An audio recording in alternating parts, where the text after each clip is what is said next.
മീനില്ലാതെ മീൻ കറിയാണ് കേട്ടോ ഇന്നുണ്ടാക്കുന്നത്. അപ്പോൾ 10 ചെറിയ ഉള്ളി, അതുപോലെ തന്നെ ഒരു കഷ്ണം ഇഞ്ചി, 2 പച്ചത്തക്കാളി, ഒരു സവോള. അപ്പോൾ ചട്ടി ചൂടാക്കാൻ വെച്ചിട്ടുണ്ട്. ചട്ടി ചൂടായതിന് ശേഷം ദേ പച്ച വെളിച്ചെണ്ണ ഇടുവാണ് കേട്ടോ. അങ്ങനെ എണ്ണ എല്ലാം ചൂടായി കഴിഞ്ഞപ്പോഴത്തേക്കും ഞാൻ ദേ ഉലുവ ഇടുവാണ് കേട്ടോ. അതിന് ശേഷം ദേ ഇഞ്ചിയാണ് കേട്ടോ ഇടുന്നത്. ഇപ്പോൾ രണ്ടും കൂടെ ഒന്ന് ജസ്റ്റ് ഒന്ന് ചൂടായതിന് ശേഷം നമ്മൾ അരിഞ്ഞു വെച്ച ഉള്ളിയില്ലേ, ഞാനിപ്പോൾ ഒരു 10 ഉള്ളിയാണ് എടുത്തിരിക്കുന്നത്. ആ ഉള്ളി അതിൻ്റെ അകത്തോട്ട് ഇടുവാണ്. ഒന്ന് നന്നായിട്ട് വഴറ്റുന്നുണ്ട് കേട്ടോ. പിന്നെ 2 പച്ചമുളകും കൂടെ കീറി അതിൻ്റെ അകത്ത് ഇടുന്നുണ്ട് കേട്ടോ.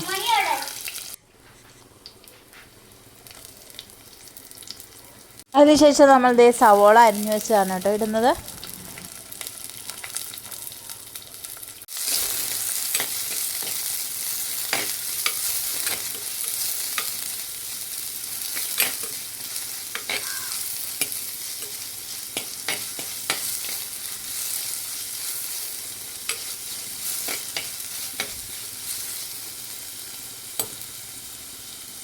പിന്നെ ഞാൻ ദേ പച്ചത്തക്കാളി അരിഞ്ഞതാണ് കേട്ടോ ചേർക്കുന്നത്. പഴുത്ത തക്കാളി കിട്ടിയിട്ടുണ്ടായിരുന്നില്ല, അപ്പോൾ പച്ചത്തക്കാളി ഇടാമെന്ന് വിചാരിച്ചു. അങ്ങനെ പച്ചത്തക്കാളിയാണ് കേട്ടോ ഇടുന്നത്. നിങ്ങൾ പഴുത്ത തക്കാളി ഇടുന്നതായിരിക്കും കേട്ടോ കുറച്ചൊരു ടേസ്റ്റ്.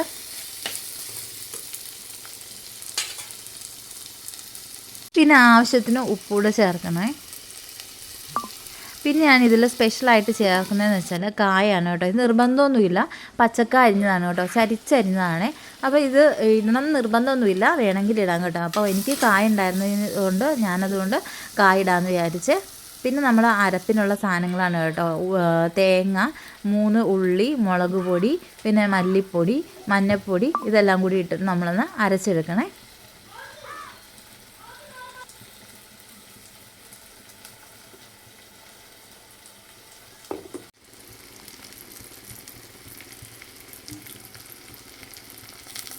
അങ്ങനെ ദേ പേസ്റ്റ് രൂപത്തിൽ അരച്ചെടുത്തു കേട്ടോ. അതിന് ശേഷം നമ്മൾ തക്കാളിയും സവോളയും ഉള്ളിയും കൂടെ വഴറ്റാൻ വെച്ചിട്ടില്ലേ, അതിൻ്റെ അകത്തോട്ട് ചേർക്കണം. പിന്നെ ഒരു കാര്യമുള്ളത്, ഇതിൽ ഞാൻ ഒട്ടും വെള്ളം ചേർത്തിട്ടില്ല കേട്ടോ. നമുക്ക് പിന്നെ കഴുകിയിട്ട് വെള്ളം ഇട്ടാൽ മതി കേട്ടോ. കാരണം എന്താണെന്ന് വെച്ചാൽ ഇതിന് ജസ്റ്റ് ഒന്ന് ചൂടാക്കി എടുക്കണം, അതിൻ്റെ പച്ചമണമൊക്കെ ഒന്ന് മാറണേ. പിന്നെ ഞാൻ ദേ വെള്ളം കൂടി ആഡ് ചെയ്തു കേട്ടോ.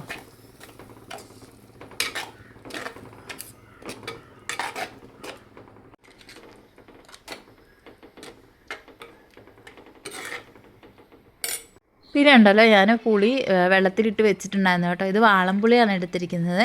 നിങ്ങൾക്ക് വേണമെങ്കിൽ വേറെ പുളിയും കൂടി എടുക്കാം കേട്ടോ. ഞാനിപ്പോൾ വാളംപുളിയാണ് എടുത്തിരിക്കുന്നത്. ആ വാളംപുളി പിഴിഞ്ഞൊന്നും കൂടെ ഈ കറിക്കകത്തോട്ട് ചേർക്കണം കേട്ടോ. ഇപ്പം നല്ല സ്മെല്ലൊക്കെ വരുന്നുണ്ട്. ശരിക്കും പറഞ്ഞാൽ മീൻകറിയുടെ ആ സ്മെല്ലൊക്കെ നമുക്ക് വന്നു തുടങ്ങിയേ.